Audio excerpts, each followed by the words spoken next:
మగవారిలో కూడా సంతానం కలగడానికి ప్రాబ్లమ్స్ అనేవి ఉండే ఛాన్స్ అనేది ఉంటుంది. సో ఇలా ప్రాబ్లమ్స్ అనేవి అసలు మగవారికి రావచ్చా అనేది చాలామంది అనుకుంటుంటారు. డెఫినెట్గా మేల్ ఇన్ఫర్టిలిటీ అనేది వస్తుందండి. అండ్ ఈ మధ్యకాలంలో చూస్తే ఇన్సిడెన్స్ అనేది కూడా పెరుగుతుంది. మనం ఒక 100 అనేది తీసుకుంటే ఆల్మోస్ట్ ఒక 30%లో ఫీమేల్స్లో ప్రాబ్లమ్స్ ఉంటాయి, ఇంకొక 30%లో మేల్స్లో ఉంటాయి. అండ్ రిమైనింగ్ 30% అనేది అన్ఎక్స్ప్లెయిన్డ్ అయినా ఉండొచ్చు, లేకపోతే ఇద్దరికైనా కానీ కలిపి ఉండొచ్చు. సో ఇలా మన డివిజన్స్ అనేవి ఉంటాయి. సో మేల్ ఇన్ఫర్టిలిటీ అంటే మగవాళ్ళ కారణం వల్ల ప్రెగ్నెన్సీ అనేది రావడం లేదు అంటే అప్పుడు మేల్ ఇన్ఫర్టిలిటీ అని అంటాం. ఇలా ప్రాబ్లమ్స్ అనేవి ఉన్నాయా లేదా అని తెలుసుకోవాలంటే ఏం చేయాలి? ఫస్ట్ ఒక బేసిక్ సిమెన్ అనాలిసిస్ టెస్ట్ అనేది చేయించుకోవాలి. సిమెన్ అనాలిసిస్ టెస్ట్ చేసినప్పుడు ఫస్ట్ వచ్చేసి అసలు క్వాంటిటీ ఎంత ఉంది అనేది చూస్తారు, మీ సెమెన్ క్వాంటిటీ అనేది. నెక్స్ట్ వచ్చేసి దాని ఫిజికల్ క్యారెక్టరిస్టిక్స్ ఎలా ఉన్నాయి అనేది చూస్తాం. తర్వాత వచ్చి మైక్రోస్కోపిక్ ఫీచర్స్. నెక్స్ట్ అనేది కౌంట్, 1 mlలో మీ కాన్సన్ట్రేషన్ అనేది ఎంత ఉంది అనేది చూడాలి. తర్వాత వచ్చేసి కదలికలు, మొటిలిటీ అంటే వేగంగా ముందుకి ఎంత పర్సంటేజ్ అనేవి వెళ్తున్నాయి అనేది చూడాలి. నార్మల్గా ఒక WHO ప్రకారంగా మనకి కౌంట్ అంటే 1 mlలో 15 మిలియన్ ఉండాలి. తర్వాత వచ్చేసి మొటిలిటీ, ఫాస్ట్గా ముందుకెళ్ళేవి 32% అయినా కానీ ఉండాలి. నెక్స్ట్ నార్మల్ ఫార్మ్స్ అంటే 100లో స్పర్మ్ స్ట్రక్చర్ అనేవి ఎన్ని బాగున్నాయి అనేది చూస్తే అట్లీస్ట్ 4 అయినా కానీ నార్మల్గా ఉండాలి. దాన్ని మార్ఫాలజీ అంటాము. ఇలా మనకి ఉంది అంటే అప్పుడు మీకు ఎటువంటి ప్రాబ్లం లేదు అని అర్థం.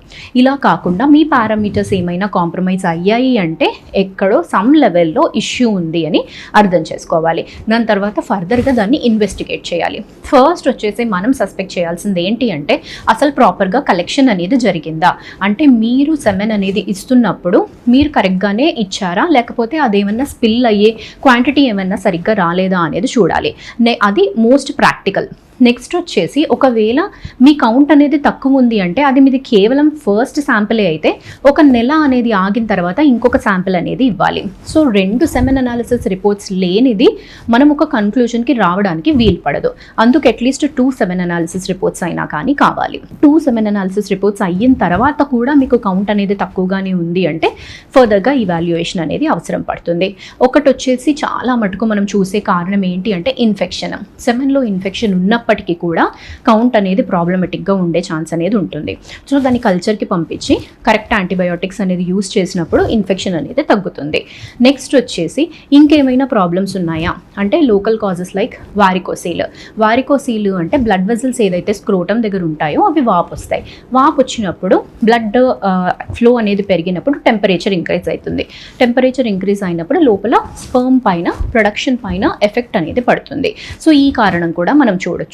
నెక్స్ట్ ఒకవేళ కౌంట్ అనేది 0 ఉంది అంటే బయటకు వచ్చే దారిలో ఏమన్నా అబ్స్ట్రక్షన్స్ ఏమైనా ఉన్నాయా అనేది చూడాలి. దాన్ని అబ్స్ట్రక్టివ్ ఎజూస్పర్మియా అంటాం.